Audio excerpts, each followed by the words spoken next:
What's up mga kaguro at mga mag-aaral?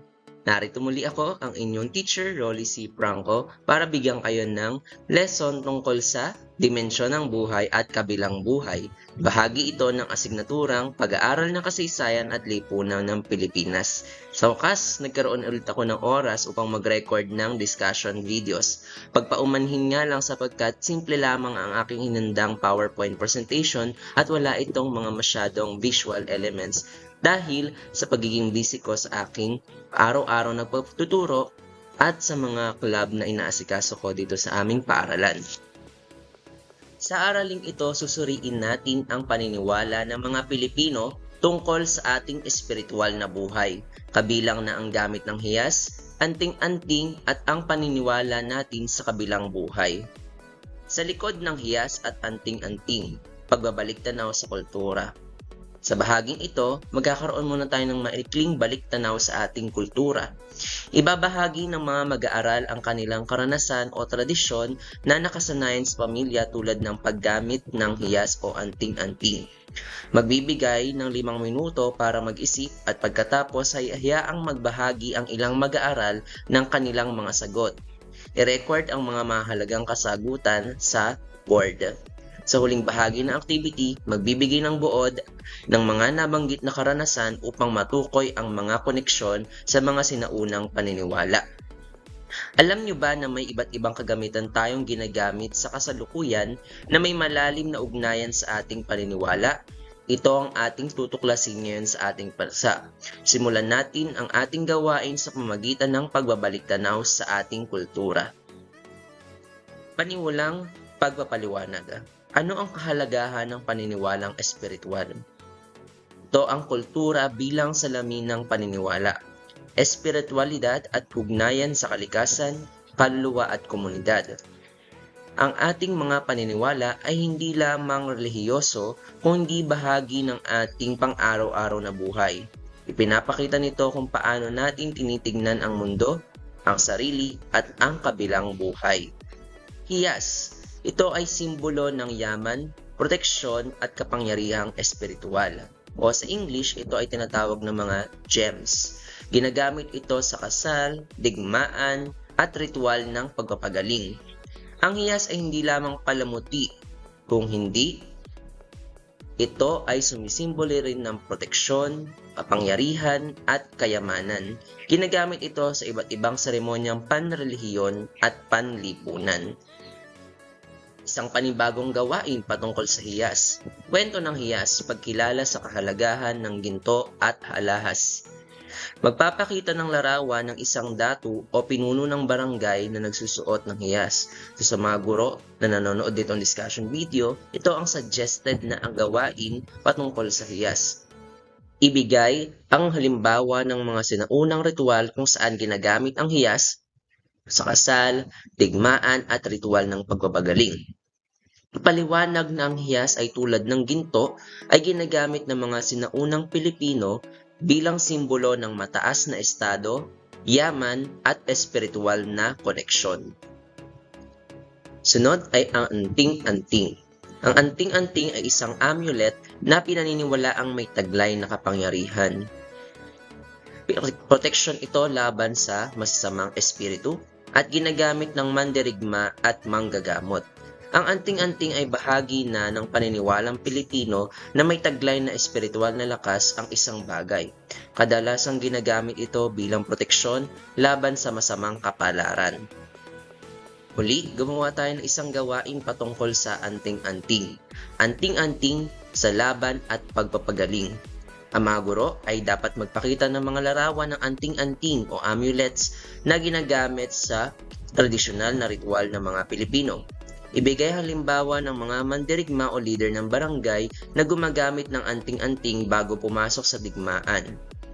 So group activity, magbibigay ng role-playing activity kung saan magsusuot ng anting-anting ang mga mag-aaral at ipapakita nila ang mga ritual na proteksyon sa harap ng klase. Itong gawain na ito may aring gawin sa susunod na pagkikita o meeting. Ipaliwanag na ang anting-anting ay ginagamit para sa proteksyon at espiritual na kalusugan. Pagkatapos ng activity ay magsusulat ng short reflection tungkol sa kanilang karanasan sa role-playing at kung paano nila nakikita ang kahalagahan ng anting-anting sa modernong panahon. Sunod naman ay ang ginhawa or life force. Ang ginhawa or life force ay enerhiya o lakas na nagpapatakbo sa katawan at espiritu. Kapag nawala ito, nagkakasakit at maaaring ibalik lamang ito sa pamamagitan ng ritual. Ang ginhawa ay isang uri ng espiritual na lakas. Kapag ito ay nababawasan, nararamdaman natin ito bilang sakit o panghihina. Ipinapakita nito ang koneksyon ng katawan at ng espiritu. Sunod naman ay ang gabay at bantay na espiritu. Diba, meron tayong mga pinaniniwalaan na ganyan, katulad ng guardian angel. Kaluluwa o kaya naman ay ang mga sinauna nating mga ninuno na namatay na tayo ay ginagabayan o binabantayan. Ito ay kaluluwa ng ninuno bilang tagapagbantay. Inaalayan natin sila ng pagkain at panalangin. Bahagi na ito ng paniniwalang may espiritu tayo sa paligid. Ang mga ninuno ay hindi nawawala kung di nananatiling gabay sa mga buhay natin. Sa kultura natin, iniaalay sa kanila ang dasal, pagkain, at minsan ay may iniiwang gamit nila sa altar. Albularyo at babaylan. Ito ay ang mga tagapamagitan ng mundo, ng espiritu at ng tao. Gumagamit tayo ng mga dasal, halamang gamot at ritual, at sila ay ginagalang bilang leader espiritual. Ang mga albularyo at babaylan ay may mahalagang tungkulin sa komunidad. Sila ang pinupuntahan sa panahon ng karamdaman o espiritual na krisis. Orasyon at dasal. Ito ay ang mga panalangin na may kapangyarihang espiritual. Ginagamit ito sa pagpapagaling, pagbibigay ng proteksyon at sa paghangad ng tagumpay. Kadalasan ay may Latin o sinaunang baybayin ang ginagamit na lengguwahe sa mga orasyon at dasal. Ang orasyon ay isang natatanging panalangin na may bisa ayon sa paniniwala.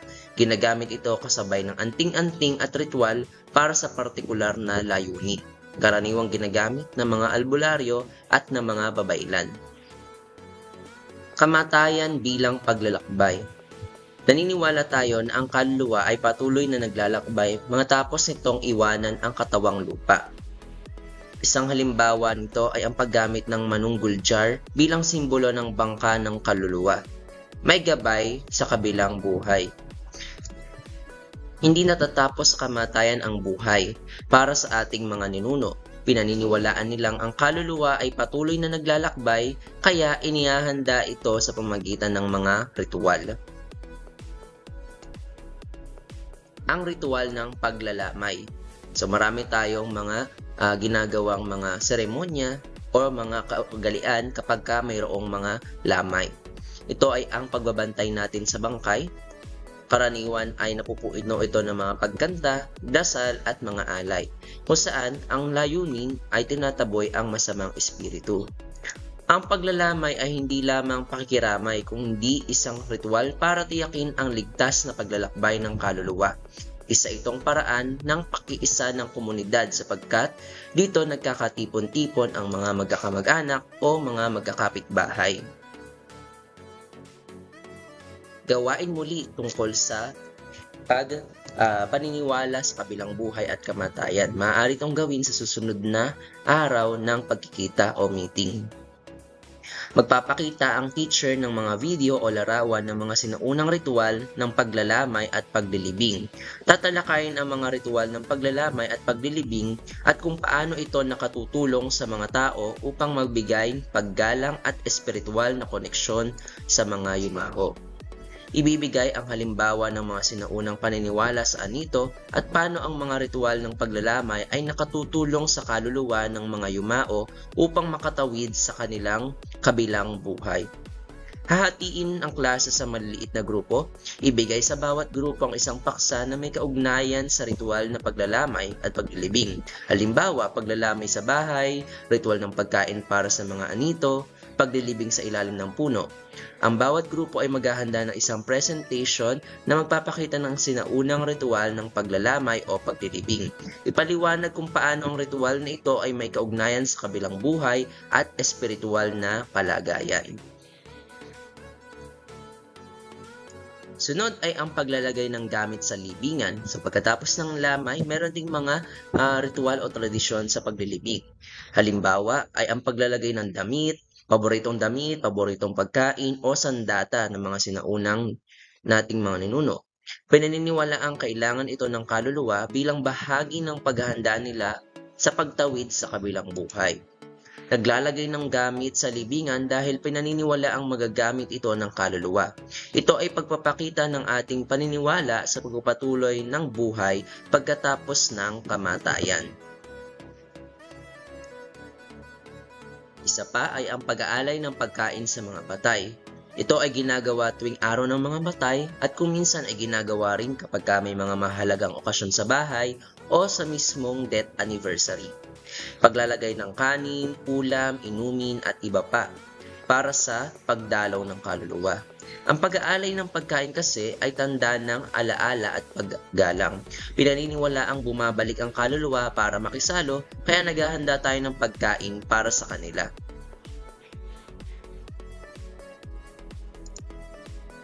Rehiyonal na ritual sa kamatayan. May iba't ibang ritual sa kamatayan ng iba't ibang relihiyon. Halimbawa sa Ifugao, may tinatawag silang bogwa o paglilinis ng labi. Sa mga Cebuano ay ang sulad, daigdig ng patay, at sa Manobo ay pangowan o ritual ng paghatid sa kaluluwa.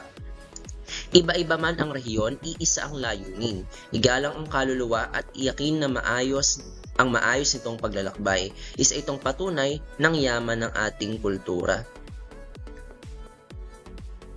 Pagninilay.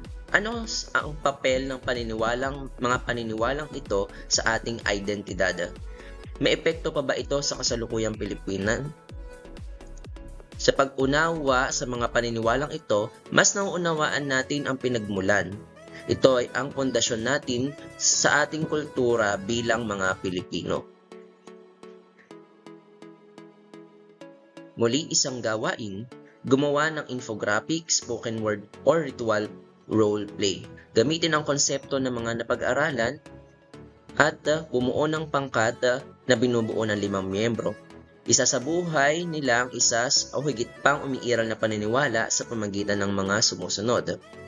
Piliin ang isang paniniwala o ritual at ipakita ang iyong pag-unawa sa malikhaing paraan. Maaari itong poster, tula o maikling palabas gamit ang YouTube vlog o TikTok 1-minute challenge. Sa pangwakas, ang paniniwala ng ating mga pinuno ay pundasyon ng ating pagka-Pilipino.